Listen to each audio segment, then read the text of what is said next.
Hey, welcome back to Healing Generations, where we heal from our past by embracing our present, which is a gift to help heal future generations. What's happening?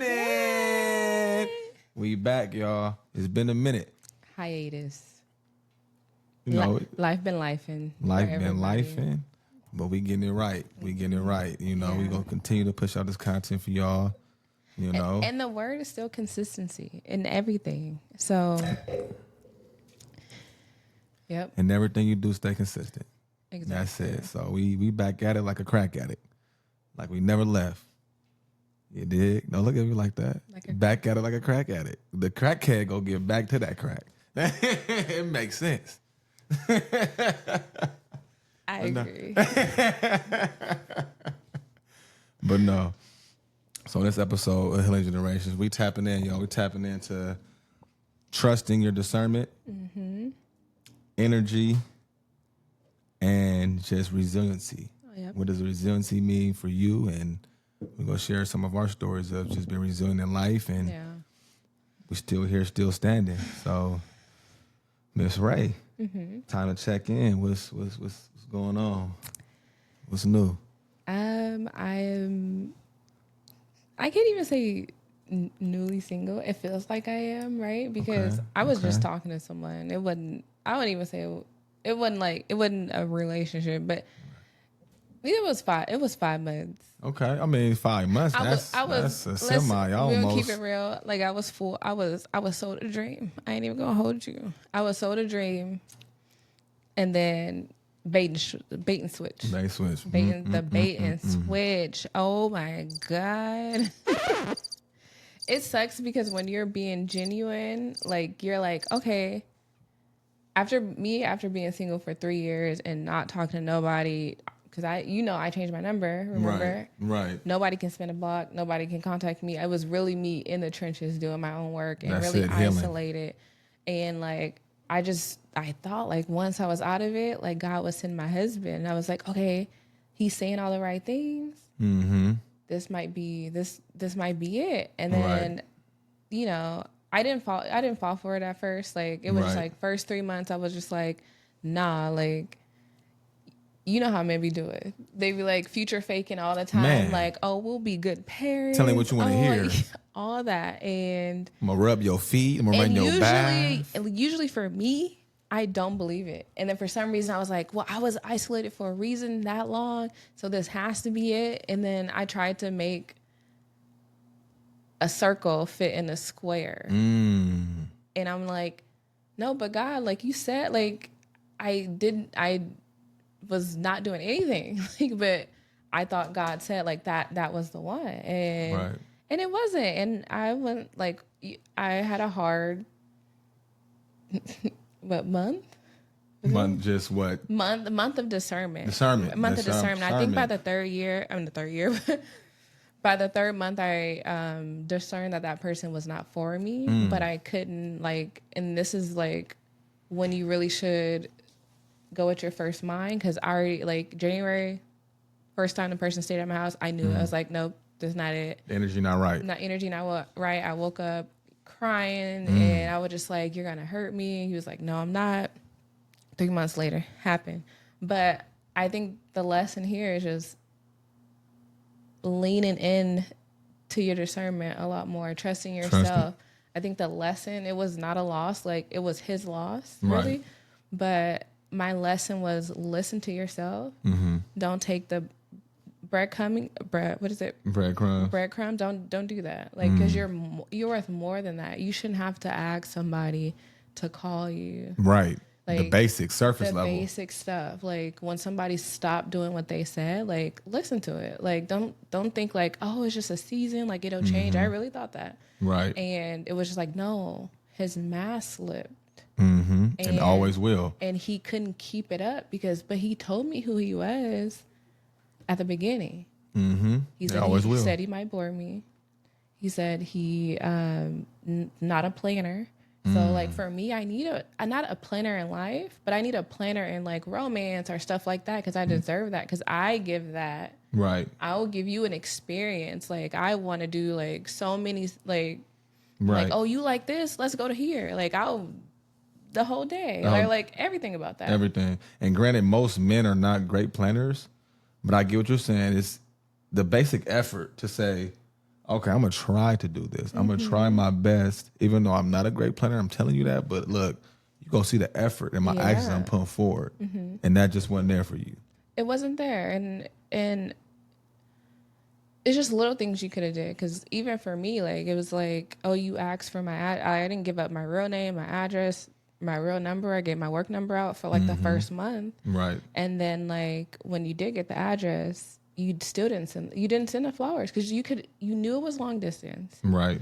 But in the beginning, you're like, what's your address so I can send you flowers? But then after after a few months, it was never no flowers. There's no follow up. So it was first red flag. Yeah, it was not that you couldn't do it. It's like that wasn't the point anymore for you. Or I don't know. Maybe like some people don't know how to receive love. Right. And my thing is too, it's like like our grandpa always say, be a man of your word, because that's all you have. So if you're saying I'm gonna do one thing, don't even say it. First of all, if you're not gonna do it, show me your intention. So if you're saying this, now that's the kind of the first red flag. It's like you're telling me one thing but doing another. You painted me a picture, then ask me to paint you another picture of what it may be. So, and that was kind of what sparked your red flag, your discernment of not going to work. What made you feel like, okay, I have the feeling of discernment that this is not it? What was that for you? It was really the dream. It was like, oh, something's gonna happen, because like you can see like the yellow flags at first, like oh, this person didn't follow through that weekend because he had said he was sick, but that night he was out with his friends, and I was like, okay, we don't really know each other yet, right? You're gonna press the issue. Yeah, I wasn't. A flag on the play. Yeah. So I was like, okay, yellowish. Flag on the play for sure. Yeah. And then like it was just like, I don't know, like, and then it was something else that had happened. He said he was going to come out to Sacramento and ended up hanging out with his brother, which is fine. Right. But my thing is communicate. Like, don't say, hey, I'm going to come out there and then never follow up on it. So for me, that was early on. That was what, the first month? About the first or second month. Oh, yeah. So. And that was to me, yellow flag. No, that's red. That's red. That's a red. That's a big red. Big stop sign, because it's like, first of all, this is a long distance relationship, which already in itself is hard to make work. Yeah. You feel what I'm saying? And if you're saying one thing, coming way out here, then you go cat, and you know what I mean, and not even not pull up, not communicate about it. He let you know right then and then. His intention. So it's like, hey, and I communicated, because my therapist has been saying like, sometimes I don't communicate, I just cut people off. And I really was intentional this time about like actually dating. So I was just like, okay, so I'm gonna communicate my feelings. And then because I was sold a dream that this was gonna be an intentional thing. You know, when you intentionally date, you're like, okay, well, we both on the same page, right? But it just like, it didn't get worse, but it's just like, like it was, we always did what I told him. I like activity dates. Right. We only went out to eat. And it was just like, that's what he's used to. Right. The basic. I don't eat, like, me, I don't eat out like that. Like, right. I'm a meal prepper. I'm Jim, but I also seen the fruit from the tree. The fruit wasn't, like, I shouldn't inspire, like, I could inspire you to work out, but you have to want that for yourself. Because if it's not coming from you, you'll never stick with it. And so I've learned that a long time ago. So it's just like, oh, I want to do therapy. Oh, I want to go work out. Oh, you're being inspired, but I need you to be inspired because you want that in your life. Because you want to do it, not because you're trying to impress me. Not because you're trying to change for me. That will never sustain if you're trying to change for me. And I kept reiterating that, and he was just like, yeah, I know, but you really didn't know. And so, I think the dream is really what like made me like, oh, okay. But you seen through all that. You seen through it early. I don't think I seen through it early. I was like, okay, well, he'll get better, right? That's for that's the first red flag for me. Like, he'll get better. No, you can't change people. We learned that. That's a lesson we learned through this. You cannot change people or see the potential in somebody and say, okay, I'm going to date them for the potential. It's more of, okay, I'm gonna date them for the qualities that they do show. You know, potential, you can never just strive off potential, because that person may never reach that potential, and you're always sitting there waiting like, I know he has so much potential, but before him though, like even with the other people, I always said to myself, like, this is who this person is, and if he never changed today, would you still want to be with him? And I always ask myself that. And for this one, I would just like, no, like, God sent him, like, he'll change, like God will change his heart, not me, because that's not my job. I always knew that that's not my job to change his heart. God will. I'm like, okay, but it wasn't like changing, you know what I mean? And like, he's a good guy, but like the good guy wasn't enough. It's never enough. It's never enough. And it's always comes down to like the 80-20 rule we're talking about, right? So it's like, because you never want to change someone. You can't, like you said, you can't change someone. So it's like, what's the 20% I'm willing to compromise? The flaws I'm willing to compromise on. You know, if it's just like, okay, I can deal with that. But the 80% of happiness and things that you like, it's like, okay, I can choose that 80 over this 20. But if it's like the 20 is that bad to where it's like, damn, I can't do that. Emotionally unavailable. Emotionally unavailable. That can't be a 20%. That can't be a part of it. Yeah, that's important. And for me, I'm highly emotionally intelligent, intuitive, and I need someone at least baseline. You know what I mean? That still wants to grow. I can't accept anybody under that baseline because it'll always put me back. I haven't done, like, I've done therapy literally since living with grandma, like a long time ago. It was mandatory when we went in foster care to go to therapy, and I was just like, oh my God, somebody to talk to. So like, I've really been in and out of therapy since 14, 15. And I was just like, I like this. Put in work. Yes. And I never stopped because I'm like, okay, this pain hurts, but I'm growing, and like a lot of crying days. Man, it's gonna continue to happen. It's a healing journey. One thing about the journey is the healing is a journey and never ending. There's no destination. There's no destination. It's always, we went to the crystal shop recently. Yes. You know. Rante, he got me out the house. We got to get that soak in the sun. We got to soak in that sun, get some fresh air. You know, we got to, have that support system for each other. But one of the ladies there who works there, she stated the emotional states that we feel are not permanent. These states are not permanent. So sadness, anger, depression, happiness even. Nothing is permanent. It's up and down. Yep. It's never, it's always changing. So let's not get stuck in these temporary emotions and let temporary emotions dictate the trajectory of our lives. You feel what I'm saying? It's like, we got to know that it's going to be all right at the end of the day, So faith without works is to feel it. Just don't sit in it. Just don't stand in it. Not too long. Don't marinate in that. Yeah. Get in that. Okay, now it's time to get out. It's time to get out. So. And then I told you earlier, I started saying, instead of I am sad, I am experiencing sadness right now, and it doesn't feel good. And so, like, I would rather say I'm experiencing it because it'll pass. It'll pass. Like, my chest has been hurting, but like, it'll pass through, because contentment and joy is literally sadness is passing through me, and the other feelings are coming back. Yeah. Even with anything, we don't want to claim these emotions, which are spirits. You know what I mean? At the same time, every emotion has a spirit attached to it. People don't understand that. So we're when you say certain things like that, you're claiming that. I am depressed. No, you're not depressed. You're experiencing a moment of depression. And it's all about the verbiage we use. It's power in words. It's power in the tongue. We speak upon ourselves. So that's why we do positive affirmations. You feel what I'm saying? And that's why it's just like, I am loved. I am loved. Like, you want to speak that instead of I am sad. Like, Speak positivity upon yourself. Positive affirmations. Look at the negativity out of there. You're experiencing a temporary sense of emotion.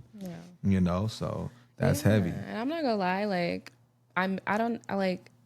I'm thinking, like, do I miss? I do miss the guy, and I miss the idea of what it could have been, because I see, like, I hate to keep talking about potential, but like, he had a lot of boundaries he needed to put in place with family, and I've already did that. You done the work. And so, like, I can't rush his process. And that's why now I, like, it's only been, like, a day or day and a half. Right. But, like, fresh. I've already feel grace for him because he's probably talking to a whole bunch of people, right? But that's okay. It doesn't but matter. It doesn't matter. But I recognize that, like, oh, he's learning what I already learned. And, like, I can't pull him over here. I can't tell him, like, oh, let your siblings help with your mom. Like, it literally was a mirror. Like, it was a mirror for both of us, to be honest, because I seen where I was and where I didn't want to go back to. That's it. We can't digress. Because I used to worry about mom all the time. Then I was just like, that's not my problem. Right. Like, I want to create my own life. I want my own husband. I want my own family. Absolutely. I have to cut the cord. Right.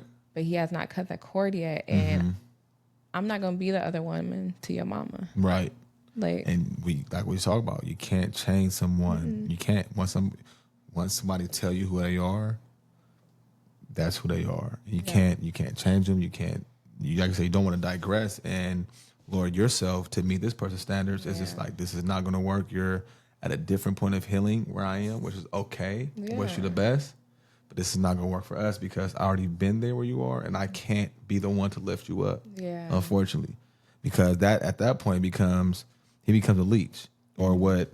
My energy was being siphoned. I felt, man, I told you, I woke up sick every day for like 2 weeks. I wanted to throw up. It was first, God sent it to me in a dream, and he always comes to me in a dream first. Then he'll send it to me in my body. Like, I will physically feel pain. Like, it's like something pulling me and something telling me, like, girl, stop doing this. And I'm just like fighting it, like, no.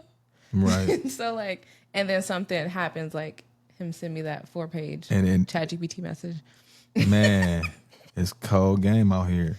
So while we're talking about discernment, like, how do you, because we got to let the audience know, first of all, we got to get deep, because you are, how can we say it, empath or gifted in a sense where you have, okay, we can kind of like this. We can start with our mom. We can start there. We can start there. But first with you is, I feel like it's you have a gift, because God gives people gifts of discernment. You know, as we on this topic, everybody don't have the gift of discernment as strong as others, and I feel like your gift of discernment and feeling and being empathetic, empath, or sensitive to certain things is a gift. Like we talked about, it can also be a gift and a curse, because if you don't fully accept, it's like, okay, I'm feeling these things, I'm seeing these things, like. So let's talk about that. Let's talk about your gift of discernment and how deep it goes for you. Where should I start? Like, what's the question? I mean, like, just your gift of you feeling discernment, you feeling energy, your dream, like you having dreams that come true. Or I can even start it where, okay, we can start from the beginning. I think we should let's go deep into childhood of your discernment. Oh, when I woke up. Yeah. Let's go deep into it. So Mish been having a gift for a long time, you know. So I'm gonna let her get into it. But Mom told me not to ever tell nobody. Boy, we getting deep in this podcast. We about to let the world know. I don't know because this healing generations. So but let's get into it. Okay, so I don't know how old I was. It was Crescent Park. So I think it was 99, early 2000. So we had to be 8 or 9. Ooh, was that young? We was that young. That is, we were about 8 or 9 for sure. Okay. Probably a little around that age, around that stage. Okay, so I don't know how it started. Y'all, I don't remember a lot from childhood. My brain protects me. But it was one night where, like, people kept calling my name. It was like 4 people. It was calling my name, and I'm just like, I hear it, and it got louder and it got louder. Was it a male voice, female voice, or I don't even remember. It's different voices. It was just like, they're calling me. I don't know what it was. I don't know what it was. Right. And I remember our cousin was in the living room. I think we probably had 2 cousins in the people were always at our house. Facts. So yeah, the house to be. And I woke up and I was like, stop yelling my name. Stop yelling my name. I remember this day, y'all. Stop yelling. And I was just like, everybody in the house woke up and what is wrong with her? And then so mom had came to me and I was just like, somebody's calling my name. I don't know. It was in the kitchen. And in Crescent Park we had our door and then we had that middle door that shut in the hallway. Facts. I remember that. Oh, that's the only you thing brought I it remember. back. Yeah. I forgot that was a thing. CPV, what's up? Yeah, we had a door in the hallway. That's and right. that was a big house. Yeah, And mom 3 was bedroom. really only paying like $50. You know how it goes. Section A. But the good old days. yes. 95 was like when I seen it, I was like, this is what you guys paying? Anyway. Man. And woke up everybody in the house. And then I remember her, I was like, I don't know. And I'm crying. I feel like they left. The people left. And I think because I was so scared. Let me start. Well, mom said, she was like, don't ever tell nobody that people are calling your name. They'll take you to the crazy house ASAP. And then, but she never told me she's seen stuff in her stuff. She never told me that. So I'm like, dang, I don't want to go to the crazy house. I don't know what that is. Right. So I never brought this up till now. I told one person and they thought it was weird, but that's okay. I know what I heard. And then the people never came back. Like, it's just like, I don't know if I scared them off or it was just like, she not ready. And that's heavy because it was really to a point where it's like, even telling a story, you feel me? It's like mom said. Yeah, I don't even know. How did you feel from your point of view? Like, I mean, if you remember that day. I do remember that day. I do remember it. I remember you coming out crying. I remember you were in frantic. I remember you stopped calling. You said stop. You was in a frantic. And my thing is, I always felt. See, my thing with my discernment, like I feel. You feel what I'm saying? I don't see. And like that's one of my things too. Like I prayed to God, even that night. I'm like, oh, Lord, I don't never want to see a spirit. Don't ever let me see a spirit. Even at Crescent Park, I'm like, I don't want to see no spirits. I ain't ready for that. Cause I always felt like something. You feel me? I always felt. I feel. So that's my discernment is feeling, and I feel yours is more of you can feel it, you can see it, you can hear it. And yep, you know what I mean. See it means dream it too, right? All of that. Okay. You feel me? So mine is just I had the feeling of energy. I feel energy strong. You feel what I'm saying?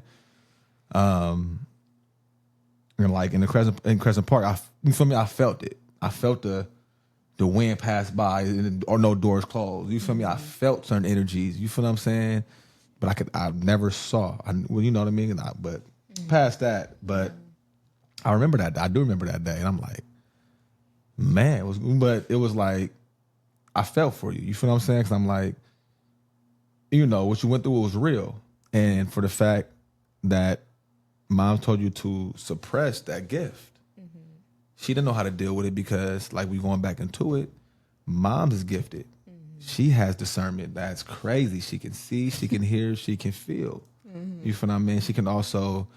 We're about to get into it, but we're at a point in time where people don't understand it. So they're like, you crazy. What's wrong with you? You see anything? Like they don't want to accept it. Well, people don't understand. They're quick to, what's the word? How can I put it? They're quick to down it, to dismiss it. What people don't understand, they're quick to dismiss. This looks like it's about to fall. So that was early on for you to be like, okay, I'm going to suppress this gift.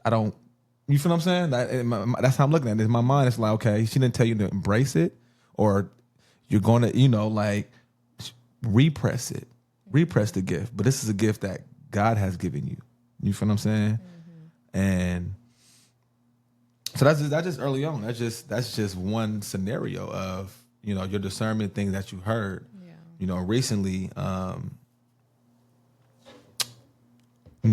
Just we me and you both had a feeling. We had a feeling. It was 2 years ago. We had a feeling someone was going to die. We knew it. We felt it. And we were talking. We were thinking it was our elders.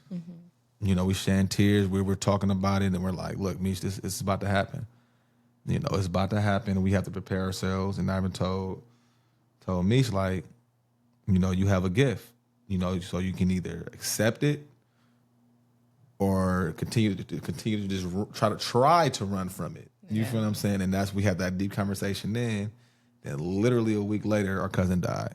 Mm-hmm. You feel what I'm saying? So it's like the things we feel, the things we dream, it's not a mistake. It's energies. You know, it's real discernment that we're talking about. Yeah. You know, so do you have any other instances where you felt discernment or felt something that you're like, hey, this is God's talking to me? I always feel it when you're in trouble. Like, I always feel it when Ronte's in trouble. I'm like... Man, that's connection. I'm like... I'll be in some shit. Something wrong with my brother. I got to check up on him. And then he'll fake like, oh, no, everything's been good. It's all good in the hood. And then I'm just like really talking. I'm like, oh, okay. And then once I be like, well, I had a drinking. Man. And then he'll like, I think sometimes you come clean, like what's really going on. And then like he be really going through stuff. I think it was one was with our other brother. Mm-hmm. I had a dream that he got in a car accident. And remember he had told us, like he already told us he had, right? Right. And then but I had a dream he got into another car accident. And then like I seen he crashed and then he hopped out and then he smiled at me. Like but it wasn't like I don't want to say like, but it wasn't like, it was just like this odd, it was like this odd, like a mischievous smile. Yeah, I was gonna say demon. Yeah, I love my brother. But yeah, it was weird, and so I didn't even call him that day. I woke up and I went over to their house and I was like, "Hey, like everything okay with you?" And then he's like, "Yeah." He was like, "What are you doing here?" I was like, "Oh, I was thinking about you. I just pull up. Sometimes you gotta pull up. Sometimes you can pull up and show niggas." Yeah, exactly. And so I went over there and then I had pulled him to the side because his girlfriend. I came out. I was like, I had a dream he got into a car crash. I was like, how did you really get into a car crash? And then remember he said he like hit somebody or somebody hit him. Mm-hmm. That didn't happen in my dream. Like, so it's like he lying. Man. Yeah. And so when I was like, how did you really get in a car accident? And he was like, I was drinking. Mm-hmm. And I was like, okay. And then that's how we found out like he kind of had like a drinking problem and stuff like that. Right. Yeah. And this was another dream that I had. Like this one like really touched my heart. It was one with Grandpa. And so like I was asleep and I woke up. I was like in the dream, I saw Grandpa drowning in water, in a tub of water. And then like I was looking down, I was crying. I was like, no, Grandpa, I need you. Stay here. And then like I picked him up like I was a hawk and I had him in my hands like he was like, and it was all the strength and I was crying over his body. And then like I woke up crying, real tears. And then so I called him in the middle of the night and I was like, hey, Grandpa, you okay? He was just like, my chest was hurting. I felt like I was about to die. And like, and I started bawling, crying. I was just like, I feel like, I was like, I had a dream that I had saved you. And like, that's why I'm calling to see if you're okay. He was like, I felt like I was going to die. And like, I don't know. I thought that was the scariest dream. Not scary, but it was just like, oh, like I know God's real. But every time I have these dreams, I'm like, it's vivid. It's clear. It's clear. Can I get one night of sleep? Right. Right. Because I have dreams all the time. It's just like, okay, God, I'm kind of tired. I need a break. And the fact that you can remember the dreams vividly like you do, that's a gift. Like it's rare people remember their dreams. And I was shocked when you told me that. Yeah, a lot of people don't remember. Everybody dreams. Everybody hits that REM sleep. You know what I mean? Like that REM sleep, like when you're deep in a deep sleep. But a lot of people just, for different reasons, can't recall them. For the fact that you can recall your dreams and even remember them, like even past, people wake up and forget them. Like you can remember your dreams for years. That's a gift. That is as a gift of discernment, and also just a gift of that's the original way God was talking to His people. It's coming through our dreams. You feel what I'm saying? So the fact that you're tapped in that way, that's something else. Yeah. You know, so there was even a time where, you and my boy had a dream of me killing myself. Oh, you know what I mean? You and Dom, like, but I felt like, and this we're about to get into resiliency soon, but it's like, I feel like I'm never that weak to do that, but it was like sometimes dreams they send different messages. Maybe I'm not killing myself physically. Maybe I'm killing myself spiritually. Yeah. Maybe you feel what I'm saying? You're killing yourself from source. I'm killing myself in a different way, not in the way that it probably portrayed to be, because I'm like, I never think about doing that. Or, you feel me? But maybe I'm killing myself in a different way that it's like, bruh, you're going down the wrong path. You're killing yourself right now, like type shit. But that was heavy that both of y'all had that dream. You feel what I'm saying? I don't think that's a coincidence because I really got back on my grind from being in the I guess dump I was in at the time. You feel what I'm saying? I'm like, okay, I got to get on it because now that was on my mind. So now I'm like, look, now I got to go harder because I can't be thinking people, hell nah, I ain't about to off myself. Hell nah, I'm still here, I'm still standing. Still well in the line. Yeah, it's deep, it's heavy. But before I do want to touch on this, probably one more dream from you. Like, what is like the most vivid dream that something that you dreamt about and came true? Like, what is one of the most ones you like? Damn.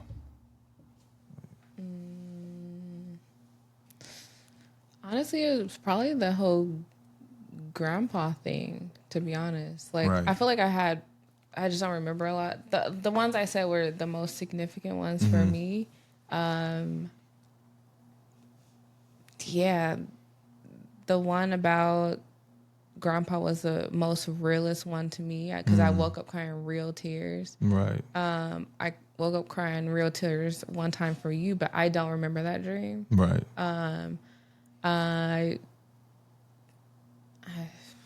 It was like a friend I had to let go, and I woke up crying. I was sad. I was like, all right, I'll let him go. I don't know if I did it the right way because I just ghost people. I'm sorry. Man. Sorry, not sorry. I want to get better at that. I want to communicate. But how do you tell somebody, like, I had a dream about you and I don't need to be your friend anymore? That's that's deep. Like, how do you goes into trust and your discernment. Maybe it's not telling them because, like you said, you don't want to come off like I had a dream about. That's they probably is she crazy? You know what I mean? That's why I don't talk to none of y'all. But it's more of, look, I got a certain discernment, and being honest in that way, I have a strong discernment that we're not meant to be friends.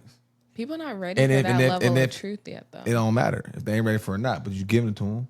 Instead of just go. You feel me? It's even current people like that want to be friends, where I'm like, ooh, I see the fruit on this tree, and like I see the games you trying to play with me, so I gotta go. Right. Like I don't hang out with everybody. I don't want to hang out with everybody. I love being by myself. I don't know how many times I gotta reiterate that. So if you get me out the house, my spirit like you. I don't go off if I like you. If my spirit like you, then we hanging out. That part. Because my spirit is the most important thing to me. Like this human body, like in this human brain, like it can lead me wrong at any time.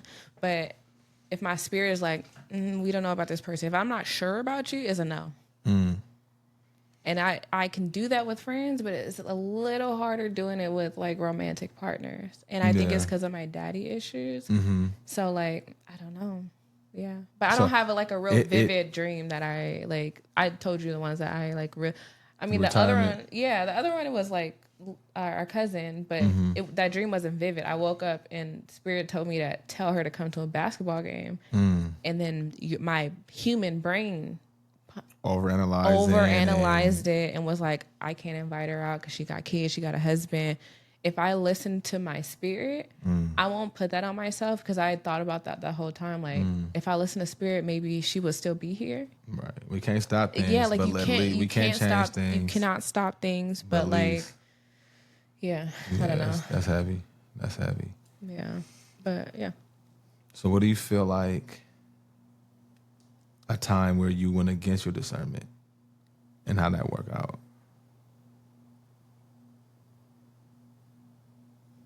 So many times. Right. It's too many to count. I could tell. I have a few. You go. Because I feel like it's been so many. I mean, in relationships and life where we go against ourselves, right? It's like we know in our heart, this is not right. Yeah. But okay, I'm going to just still do it. It's like the fuck it. You know, every time you say fuck it and go against your discernment. Yeah, it's not yellow around here. it's bad. Don't it's play bad. with life like that. So I'm gonna give you a good one. Like I was working security. This had to be. I was living in Oakland with Lee. We was on 20. I got the whole address. So it was on High Street. It was on High Street. You know, it's always heavy traffic right there by what's that Brookdale Park. Mm-hmm. So I'm here. I got working at Securitas. You know, had the Impala. Just got it from Car Hop. You know, the lemon, and that's nonetheless. I mean, that's besides the point. But I'm like, it's heavy ass traffic, and I'm like, I got a discernment in my heart. I'm like, just wait till it clear out. I'm already late, anyways. I'm already late. So what I'm rushing for? I'm already late. Mm-hmm. So in my mind, I'm like, just hold on, be patient. But my mind was like, fuck it. You know, so as soon as you say fuck it, that's when everything go wrong. I said, fuck it, pulled off, bow. Oh, you got to a car? Oh yeah, it was a wrap. Total the Impala. You know what I mean? But then it was like how the universe comes together, how the universe works, right? Mm-hmm. It's so crazy. It moves when you. Oh yeah, my bad, y'all. We go edit the vibrations, the higher vibrations that's happening here right now. But no, it's like I pulled off and hit a lady. No, she hit me, obviously, because I pulled out. In a car, right? Not like... In a car. Okay. She was in a car, and this couldn't... She was already going through it.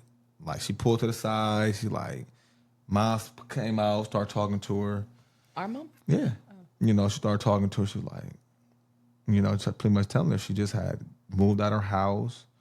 She was in a situation where she was getting her hands put on her. You feel what I'm saying? And she was like, look, I don't got money right now. I got, you know, so my mom she's like, look, mom's like, you know, mom stay with money. So she's like, threw a few hundred and like, look, just take this few, you know, she's like, she settled pretty much like, take this few hundred and she's like, I really need this right now. I really needed this right now. Oh.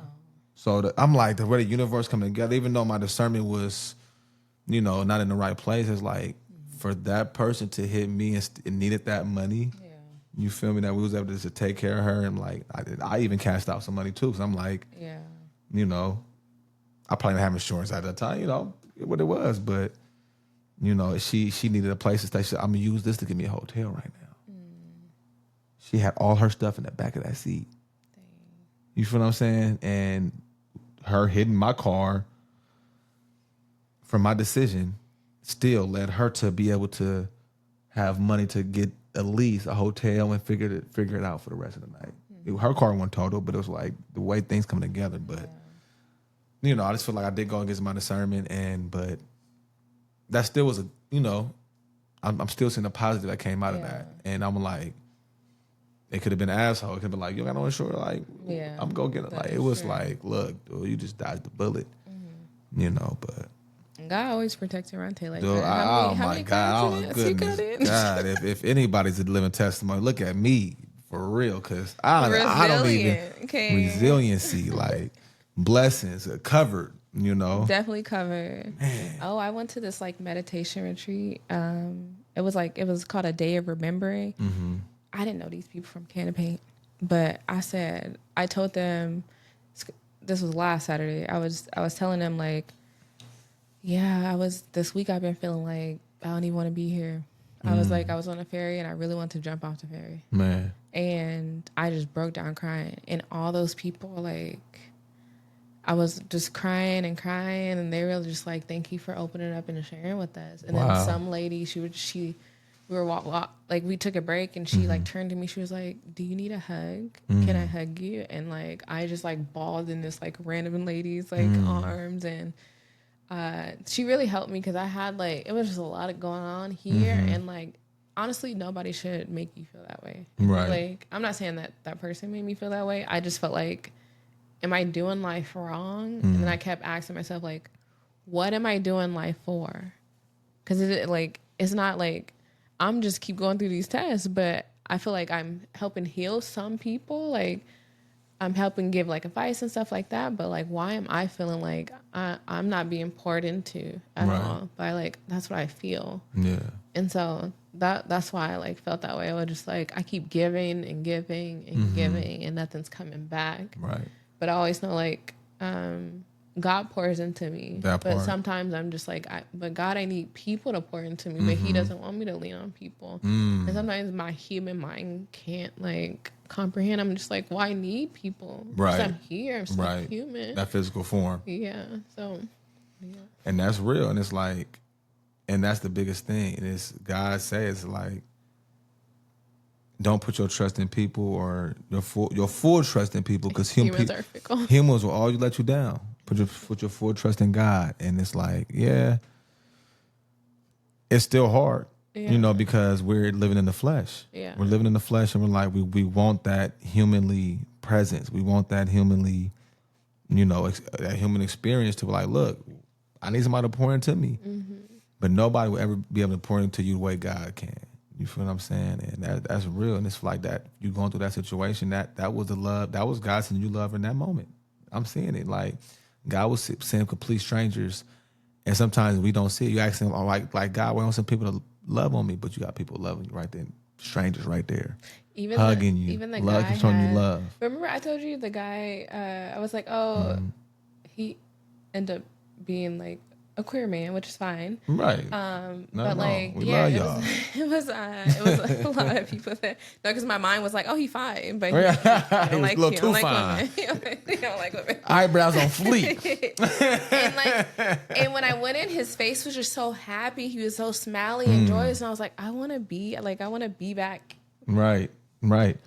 Smiling, because I wasn't smiling. I wasn't saying hi to nobody. Right, and it's like it's your choice. Defeated. It's your choice. Yeah. Defeated, but it's like it's our choice. It's our choice because we know that these states are not emotional, but they're temporary. But that is easier it's said than done. It's easier than done. When you feel like you're drowning and the world is literally caving in on you, you're like, all right, God, I've been going to you. Yeah. But like, you pretty quiet. So like, right. What's up? But it's cool because like, even like yesterday, one of the other guys from he like DM'd me on Instagram yesterday and was like, hey, how's your week going? And I told him, I was like, well, I like went through a breakup, but I feel free now. Like, spread the wings. I feel very free. I feel grounded. Still experiencing sadness about it, but like, I feel like I will get back to myself for sure. So I'm like, even from that, I don't know, meditation. It like somebody still reached out and remembered like I was going through it. And that's it. And then in those moments we can't forget. Like sometimes we ask God, Lord, I'm waiting on you. I'm waiting on you to send my help. Remember the story in the Bible, or the boat come by. Oh, I'm waiting on God. I'm waiting on God. Go, keep going. He sent 10 people to you. God, help. Another boat come by. Hey, need some help? Nah, I'm waiting on God. Get up out of here. You feel me? So it's like, we got to look, it might not be people we expect. Yeah. But God go send us somebody that he'll be like, that's why I say I never treat a homeless man. Me either. I treat a homeless man the same way I treat the president of the United States. You know what's a turn off? I can't even use that one. I mean, I'll treat as a pope. Let's say that because homeless man. You know what I'm saying, though. I'll treat y'all the same. CEO of a company, anybody. Yeah. You never know who God's sending. You never know who's God sending you. You never know the angel God's sending you. Never know. It comes in the package. Because the lady I like fell out in, it was her pronoun. White. Okay. It was a lady, but she wanted to call they. But she was just like, I feel you. I understand. Like, I feel your spirit is very heavy right now. And so, like, yeah. So it was so unexpected. I didn't expect to cry. Didn't expect this white lady to come. Right, but at the end of the day, we go embrace it. We go appreciate it. And I thanked her. I was just like, I needed that hug. Man, thank you. That's what's up. And everybody was just hugging everybody. I'm like, this is where I want to be. That's it. That's it. That's beautiful. That's beautiful right there. So I think we're going to transition over to resiliency at this point. I feel like as we're talking about everything we've been through, discernment in life, I just feel like one thing that we have been,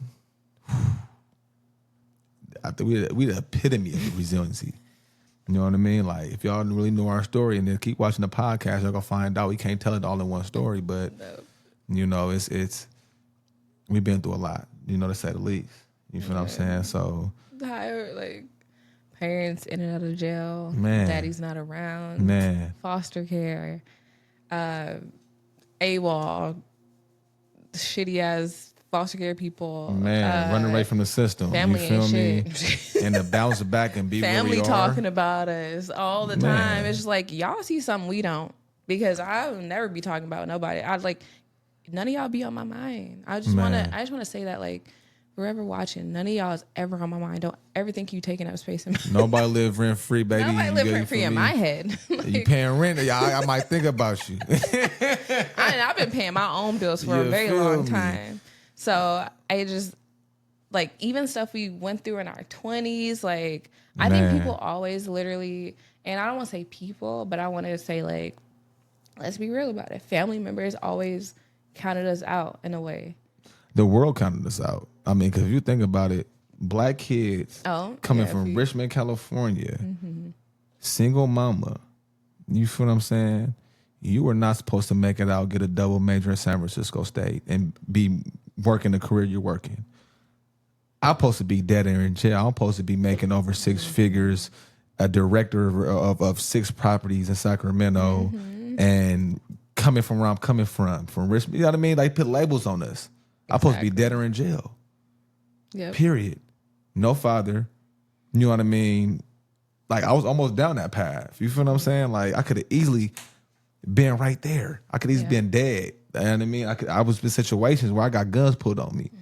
But God, like I said, the energy that's with us, it's like, hold on. You know, nah, this ain't it. Yeah. Gun pulled on me, bro, about to flip. He like, hold on. I was with Dante at the time. Hold on, you woo son? Oh, I can't mess with y'all. Y'all safe. Y'all good. Who's son?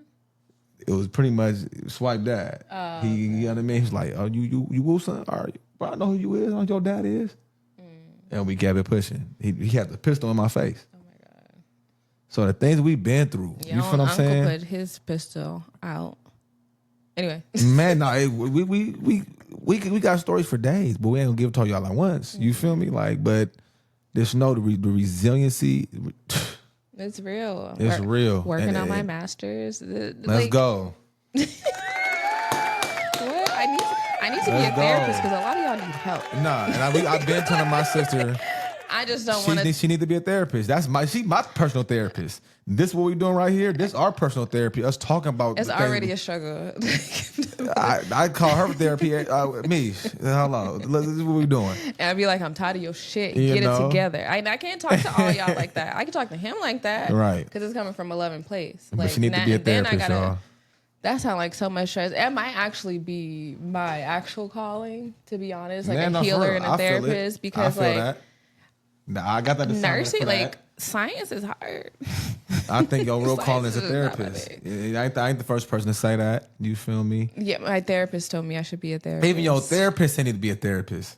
Not doing it. Y'all can't pay me enough. But you know what? We say one thing, but they don't tell them what God go send you. But my demographic, if I chose, it would just be for kids. Like I'm really like in tune to kids. I love kids. Like 18 and under, y'all can still change. Y'all older people, man, that ain't for me. Like it's for somebody, but it's not for me. So you know what Frederick Douglass said? It's easier to change a child than a broken man. Any day. It is. It's easier to change a hurt child than a broken man. It's hard. It's harder when you get older, and the older you get, it's hard. You can still change. But it would have to be something like real traumatic that'll get you to change. Once something that says wake the fuck up, like, and even then it's hard. It's hard. Like I just said, I've been in therapy since I was 14, 15. It's a journey, y'all. Like this shit is hard. And then like I had to do it myself. Like when I was struggling in college that first year, I was like, no, I'm about to off myself, but I always feel that's how you felt. Like, God, hard. It's so stressful. The first year of college was so hard because I'm out of water. I'm out of this. I think I should go back home where all my family is because like that's my safe place. But I'm in somewhere where I don't know. I have to meet these people. Out your comfort zone. All of this. It was so I had all these classes. I had to work my own jobs. I had 3 jobs, and like I was supporting myself to the fullest. And it's just like this is a lot. I need somebody to talk to. I had to seek therapy. So that people won't even go seek it. Like because like you have to go through so many therapists sometimes, but luckily I got one and I stuck with her for the 6 years that I was in college. Nice. White lady again. Right. But she helped me. That's what it's about. She really helped me, and I graduated because I remember it was January. I was another man. Don't ever let a man or a woman stop you from completing a goal, because I already had did 6 years in college, and I was at the end, and I want to die a lot. I just don't know why. You ain't the only one. Hey, y'all comment. Let's just be real. I want to leave this earth a lot. I'm like, this shit's ghetto. It's hard. I don't know what I'm doing. We don't have blueprints. What am I doing here? Like, am I doing it you'll right? have like imposter syndrome. Like, but you're supposed to be here too. But like, I remember I was just going through it. I'm like, I was already taking 28 units because some counselor said I couldn't do it, and I was like, bet. No, I'm trying to my sister. Don't tell me I can't do it. I said, that's bet. That. We both got the ego. Tell you, I can't do what? I can't do what? Bet. I'm going to do it. Bet. Let me show you how it's done. I didn't even argue with the counselor. Yeah. And mind you, it was a black counselor. Oh, you shouldn't go into nursing. You shouldn't do this. Or what? It'd be your own people, y'all. It'd be your own people. Your own people. Come on, that's too hard for you. I don't trust you. And then all that. But then like I was in a relationship and I couldn't give him all my time, but he didn't understand, like, I'm close to graduating. Yeah. This is big for me. And so, like, he had broke up with me, and I thought the world was ending. And, like, luckily, my grandmother called me every day till I graduate. She said, you are not about to not graduate. Right. So she called me every day. She's like, you're taking your medicine? This is when I was actually on, like, the medicine, the pills or whatever.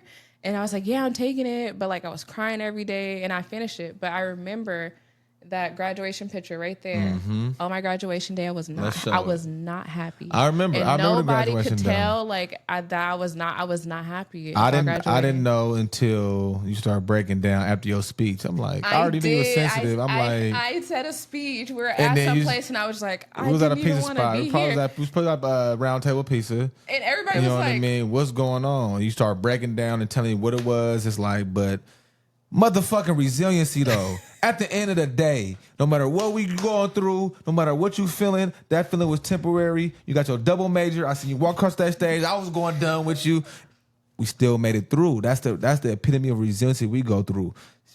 I felt it. I'm like, damn. I left home like, damn. I know my sister was feeling that. I felt bad. I was not. Because I'm like, I felt bad as a brother. Because I'm like, because I felt we was disconnected in that sense. Nobody knew. Because I felt like, I think I was in SAC at the time. Mm-hmm. You feel what I'm saying?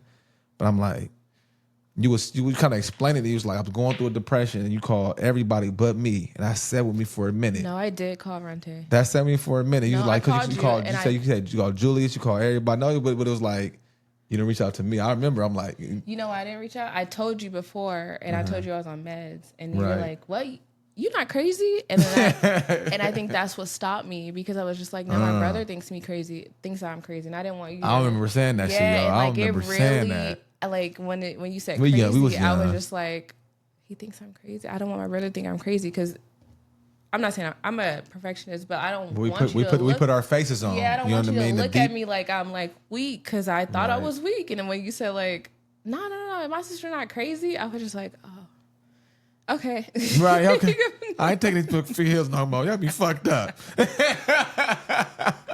But, you know. Yeah. I don't know if you remember that, but that's like, do you remember me? Or do you remember saying that to me? I don't remember saying no, you ain't crazy part, but because I told you I was on meds. I do remember the fact that you said you was going through something and you didn't call me.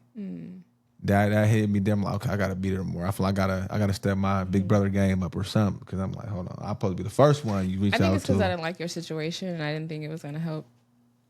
But I wasn't even married yet, was I? You were. When you was graduating? Oh, 2015. Time flies. And then remember that person had like text boy. Our Facebook messaged me, and it was like, your brother not go miss his first child birth, and he ain't going to your graduation. And I made it to the graduation. Resiliency. I said, fuck you and my brother. I ain't missing this. He can do whatever he wants to do. On it all. Let me get the pictures at. We about to show these pictures. You feel me? I have one with my grandpa. I'm about to get these pictures, y'all. We about to show y'all the pictures of the graduation. It's deep. It was one photo that I could tell was like, oh, baby wasn't happy. Baby was not happy. Let me get these pictures. You represent, because this is black excellence, y'all. We talk about resiliency and going through it, y'all. Like what? This is a moment I'll never forget. You will hold on to. So we got the picture of me and the grandpa. Oh, my grandpa. You know what I mean? Like San Francisco State double major. Where we come from, Richmond, California. We don't supposed to make it out, y'all. Like straight up foster care. What? Going through what we went through, and we still here, still standing. So everything we feel is temporary. We was talking about, y'all keep pushing through. Don't ever let life get y'all to the point where it's like, fuck it, I'm about to jump. No. All right, you better get back to that grind. Yeah. I don't care what you're going through because it's temporary. You're going to push God through. God will send you a stranger. If you don't have family, because a lot of people right now ain't really got family y'all. like that. Keep pushing. And are we talking about this day y'all said I wasn't going to make it to? Come on now. I got the daishiki and all. This was come on, man. Y'all see that?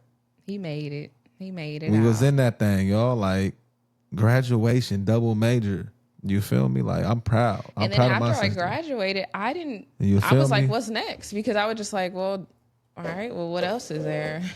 You know? That's why you need people in your life that celebrate it. Because last time I remember, it had popped up on your like Google, and then like you texted me, you were like, this day in Black history was made, and it was me graduating. Man, so I love that. I love. Here's me and you. Facts. And then you remember when I graduated? I was there. When I graduated for my HVAC certification, we got the same exact picture. Come on, man. We've been through too much. Y'all see that, man? Come on.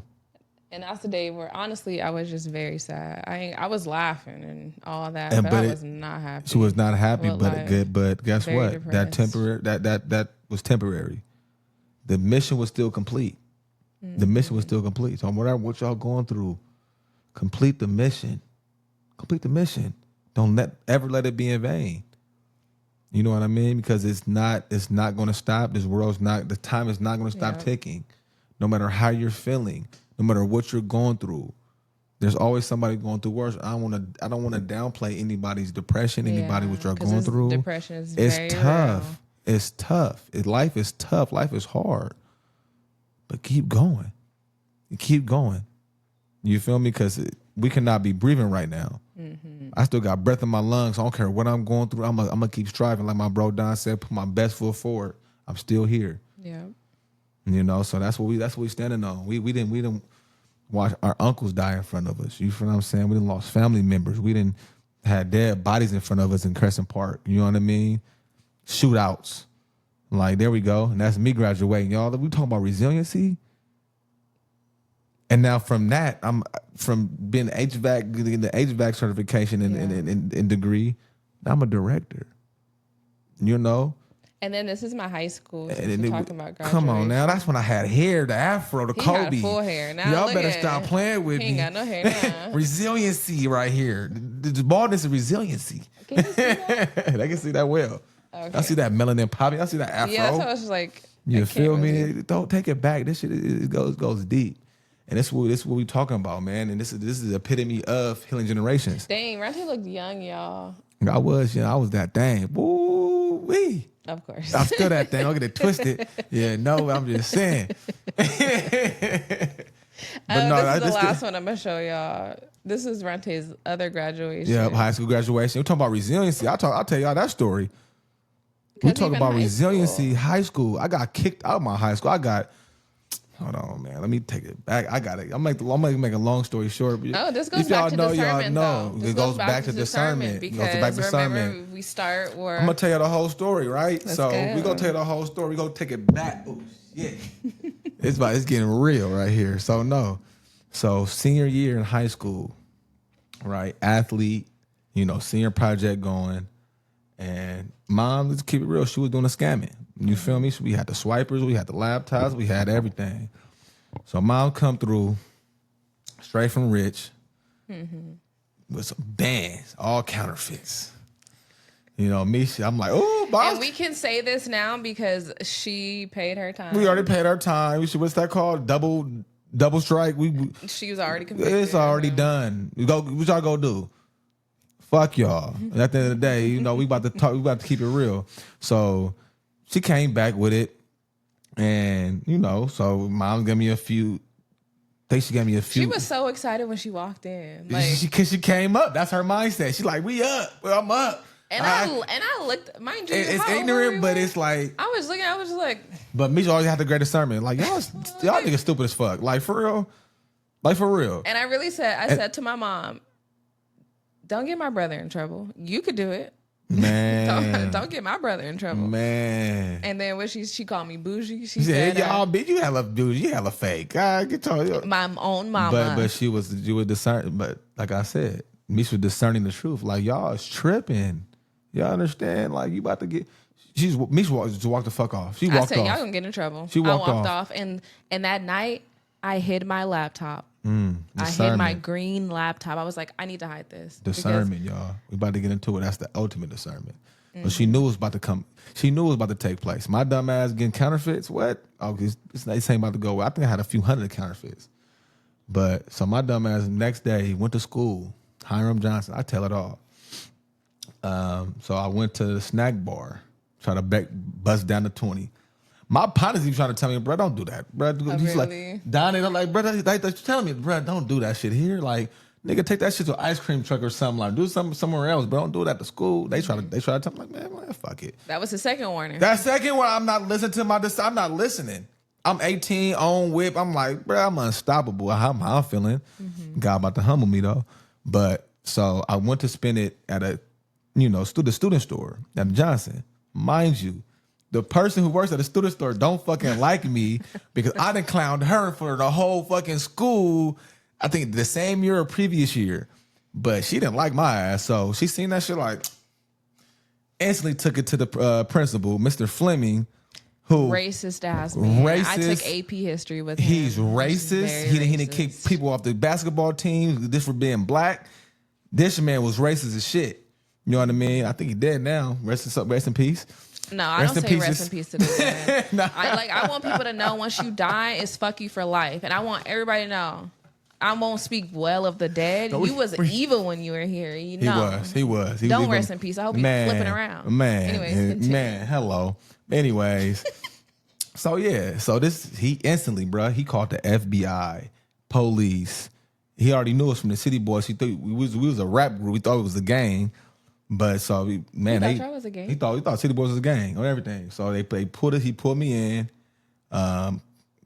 It was bad. The FBI came. If police came, I told him, I ain't gonna lie, y'all. Like 18 years old, I'm trying to hold it together. I'm like, man, nah, I found this shit, man. Whatever, do what I gotta do. They coming in intimidation methods. You feel me? I end up just saying, yeah, where I got it from. You feel me? So the FBI came, threw his gun, took his gun off his hip, threw it on the table in front of me. I'm 18 years old. I'm 18 years old, so I'm a legal adult. Yeah, they all racist. You feel me? So they took me to county. Down off this counterfeit. All right. After that, what were you thinking about? When I went down? When you were in there? Like what I was like, fuck. I was just thinking like, why? I'm like, I was regretting everything. At this point, I was regretting everything, thinking about everything I went through. And all of that, y'all, like, before I even went to county, they took me to my mama's house, our house. Took you to the house? Took me to the house. We were sitting there for hours. Hours. There? I don't think mom was there, but my mom was there. They raided our shit. Paige, my mom was there. I remember, you wasn't there. But like, did they raid it that night or did they? They raided the motherfucker the same day. Yeah. The same day. Me and my mama in the back of a police car together. Yeah. They took us down together. You feel what I'm saying? Like, 18 years old with my mom in the back of a police car. Our whole home is raided. We both going to county. So. And from my point of view, I don't know who ended up calling me, but like I heard stuff around the school saying oh, Ronte had got, but I was like, damn, I told him not to do that, but I didn't think it was that serious. And so like I had softball practice after. I was on the Muni, or what is it called out here? Is it Muni? I don't know, whatever. No, RT Transit, RT. Light rail. Light rail. And I remember going home. I was with my old friend Lenora, and then somebody, I don't know if it was grandma that called me. Somebody said the house got raided. Yeah. I started bawling on that. I started bawling on the train. I was just like, I have to get home. I have to get home. When I finally got home, I went into the house, and it's like when your house get raided, it feel like somebody just like raped you. Like you feel violated. You feel violated because I went in the house and I'm like looking everywhere. I'm like, they got all the cars, they got this. Everything. The first thing I went to go check for is my laptop. It was still there. Discernment. I was able to take that to college, but like. I said, I told him not to do that. And I was crying. I was just like, why? I'm like, why did he do it? I'm just like, stupid, y'all. Just stupid mistake. It was just like, it was so, I don't even know how to like express how that felt after. Cause it was just like, it was low. It was a low moment. We all had like, from your point of view to mine, and I know Sayan and Paige. They were younger. But they were still I remember the house Paige. Yeah, Paige was yelling, crying. From their point of view, I don't know how they felt. It would be nice to like get all of us in here and just see like. We gonna do that. Yeah, because like I got the aftermath, but you were in it, and so like I'm just like, dang, like I didn't feel for mom. She been getting into shit, right? But like I felt for my brother because I'm like, and then I remember you called me. I had a sidekick. You called me from jail. We had sidekick. To do that. Yeah, I tell your stupid ass not to spend that counterfeit nigga. Like stupid, man. And then even if it's like. I blame myself for that for years. Like it's like just the code of the streets. You don't supposed to say, nigga, I'm crumbling right now. I'm 18. Nigga, they put on guns out on me. Yeah, that's where I got it from. I'm just they questioning me. They violate you from the city boys, and you're doing this, you're doing that. Like hell yeah, like it's an organized crime. Man, like it's a motherfucking $20 bill. That's a $20 bill. I got bigger, but at the end of the day, it was the biggest learning lesson. So. You know, to go down the line, you know, we both went in together. I ended up getting OR because grandma stayed there. So grandma stayed there for me. She like, my grandson got accepted to TSU. He ain't this is his first offense, which is true. I ain't never got no trouble. Yeah. So they let me out. They OR'd me in 3 days. And I had to take these classes, but that shit humbled me, you know, but, you know, like we talking about resiliency and this picture of my graduation, like I wasn't supposed to be there. But God said, I got a different plan for you. Yeah. You know what I'm saying? God said, I got a different plan for you. So I got out. I'm depressed. I'm like, fuck, I just got suspended. Went to jail, got suspended, went back to school. Mm-hmm. I'm back at school. At Johnson? At Johnson.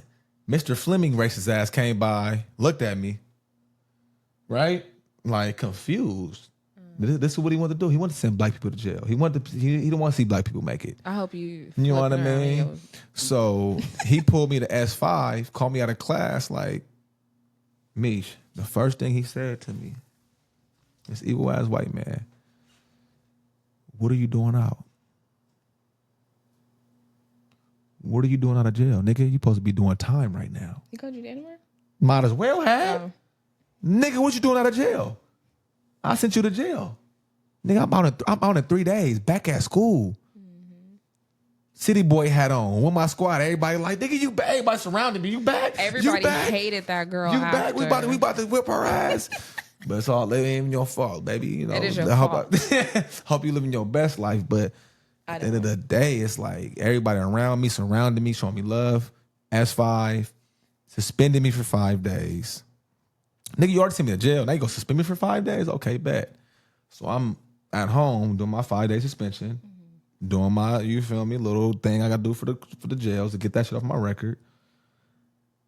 School called me. Well, we're gonna actually expel him. They expelled me from the school. Senior year, few months left. So at this point, I'm done. Yeah. I'm depressed. I'm like, this is it. Like, what the fuck I'm gonna do? Like, you know what I mean? I'm like, fuck it. You know, but what's one thing I always loved about my grandma? She did not let me give up. Yep. She didn't let me give up. So she said, nah, this ain't happening. She seen how depressed I was. She seen how down I was. She said, hell nah, fuck that. Yeah. And one thing she do is go hard for her kids. So that's one thing I can't say, period. So when she see, no, for her kids. I'm saying for like, that's another situation. We ain't about to get in there, but but I'm saying she go hard. Period. When somebody going against her children, she loves, she going hard. Period. You know what I mean? And it was like, I'm in there. So we went to the different districts. You feel what I'm saying? Like, went to the South District. The Thomas did. I don't got your appointment. We got an appointment today. We got to get him in school today. I'm like, Grandma, I don't want to go to the Thomas. I'm already, you feel me? I'm already in Johnson. Yeah. Went to the South District. No appointment. But me, it felt like that was waiting for us. We walk in. We got an appointment with y'all. Oh, we was waiting for y'all. Oh, really? This number guy. It was I will never forget it to this day. He's a straight angel, Mr. Stein. He was one of the district guys for on the board. Came out, I'm waiting for you guys. Come to step to my office. Explained to my story. He said, I can't believe that happened to you. So pretty long story short, they end up. He said, bro, I got it's called Advanced Path. It was connected to Johnson. He said, I got a wait list almost a year long. I'm about to get you in this school right now. He told me straight in my face, don't fuck this up. I know you're a good kid. He told me straight like that, don't fuck this up. I'm putting you over hundreds of kids right now that have been waiting to get into this program. So long story short, Advanced Path connected to Johnson. I ended up graduating from Advanced Path early. Still walked the stage with Johnson. Still walked the stage with Johnson. That's what the picture I just showed with the picture I just sent. I walked with Johnson. Actually, he suspended me, expelled me, sent me to jail, but he couldn't fucking stop me. When I walked across that stage, guess who hand I shook? I'm going dumb across the stage. He handed it to you? He handed me my diploma, shook my hand. I told this man straight to his face, you couldn't stop me. You couldn't stop me.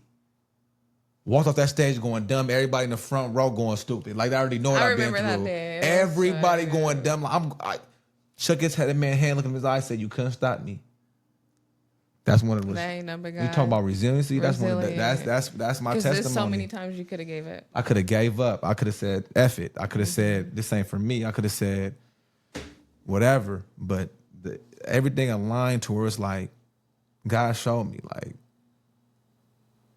you can't stop me. You feel me? It's a force and we're protected. We're protected. It's a force and a spirit and you know what I mean? It's the energy around us. People see it like we're divinely protected. We do have people around us. Man. On every realm. On every realm. Protecting us. So, and like we humble about it. Like, I don't know. It's our testimony, y'all. It's our testimony. Like, and then we're talking about resiliency, energy, and discernment. It's all wrapping around together. My sister going through it, double major. You think she'd be happy day of her life, but she still made it through. Still made it. Still made it through.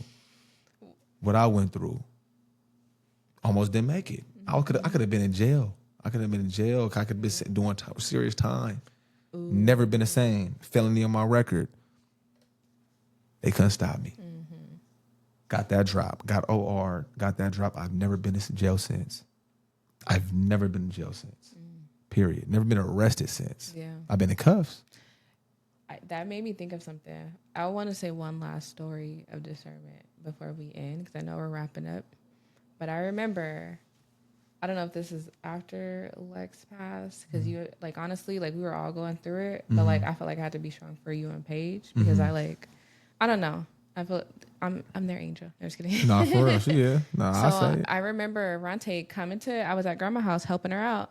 Ronte came and then he left. I was like, no, that he left too quick for me. I said, Grandma, I don't know why, but I need to go follow Ronte. And so I remember. Oh, man. I said, I don't know why, but I said, Grandma, like, me and Grandma was in a deep talk too. Because you left too quick for me. I was like, no, he like. You talking about I was in Paige Benz? Because all that happened that night. All that happened that night, y'all. Oh my God. Okay. So me, like, you left too quick for me. I was like, okay, we didn't even talk about it. So I was like, Grandma, I don't know why, but I need to go follow Ronte. Discernment. Hopped in my car, followed him. I'm like, why am I following him? Still following him. I seen somebody pull up behind you, and I was like, what car is that? I looked. Rollers. I said, it's the cops. And I was right. I seen them pull Ronte over, and then I pulled right in front of them too. And then I'm watching him. I called grandma. I was like, Grandma, Ronte just got pulled over. And she yelling on the phone. I was like, I'm about to get out. I'm just letting you know. She said, don't get out that car. And I was just like, well, I need to go save my brother. And she was like, do not get out that car. So I'm just watching. I'm watching them just like search the car. They pulled him over because he was in a Mercedes. And, a black man in a white Benz, y'all. Yeah. Mercedes Benz? It was a Benz. Okay, that's the same thing.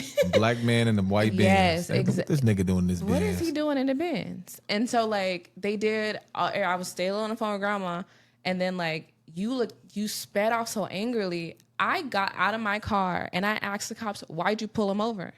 And then because I needed to know. Yeah. He made a right turn on a light. I said, you can do that though. Right. And so for Dumbass. like, I feel like anything could have like, I'm not saying like you could have died, but literally anything could have happened if that car was not parked right in front of them. I could have been in jail. I could have been locked all over, up, car tugged. I could have been shot up. Pull up. They seen me pull right in front of them. I remember that. And I was hot too. He was hot. Cousin just died. I mean, I'm talking shit to the cops at this point. I knew he was. That's why I'm like, I need to hop out this car. I'm so tipsy. What? And I'm mad. And so like, soon as you pull off, I got out the car because they pulled up on side of me. I got out the car. I said, why'd you pull him over? And then like they were like, well, he made a right on the red light. On a red light, but you can make a right. And so like grandma was like, you should have never got out. Like, no, my spirit told me to get out and talk to them white cops. And I asked them a question, why'd you pull them over? We got rights. We know our rights. Yeah. And so like I don't know what it was, but like I was just like, I need to follow my brother out this house. So that was the last story that I wanted to say. That's the ultimate discernment, yeah. I was like, those are cops. And I was like, let me follow my brother. Man. And that's crazy. That night was hectic. I couldn't fall asleep. I'm like, my sister went to jail. Then I was like, my brother not about 2 times in the night. God, this is not about to happen. Man, so crazy. But at the end of the day, we're protected, man. Mm-hmm. We're protected. And that's heavy. It's a lot of stories. It's deep. We got deep tonight, but it just makes you realize how much we are protected. Mm-hmm. You feel me? I don't care if it's God, the ancestors, you feel me? Whoever looking over us, thank you for looking over us. Because one thing, the last thing I'm going to say is me and me used to go to church together in Richmond. Like, we had to been like 7 or 8 going to church by ourselves. Like, the only 2 people in that thing, like, wanted to go to church. And one thing my grandpa said, he said, I never in my 86 years seen kids that want to go to church. It's something special about y'all. It's always been something special about y'all. I'm not bragging. I'm nothing like that. But what we've been through and how we've been protected and how God's been showing us his light, his spirit, he's giving us our gifts. Mm-hmm. His light is on us. Yep. You know, we're going to continue to shine no matter what. Because we know what they say, pressure either burst pipes or create diamonds. And there been a lot of burst pipes around here. And you see people that I know. And you see it shining, baby. You see it shining. And you would know. I was crying like 2 a day ago. And it's temporary. And it's temporary. So we gonna wrap this up, y'all. It's been a beautiful episode. Can I play my theme song? Play the theme song. We gonna end it out good, but just take it all in. Take it all in, and just know that live a blessed life. Healing generations. We healing. It's a journey. And keep fighting. Keep fighting. Keep fighting. Keep pushing through, y'all.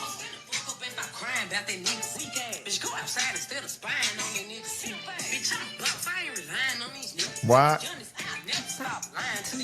Ah. Ain't never been a fucking leech. I ain't looking for no husband. I just want 3.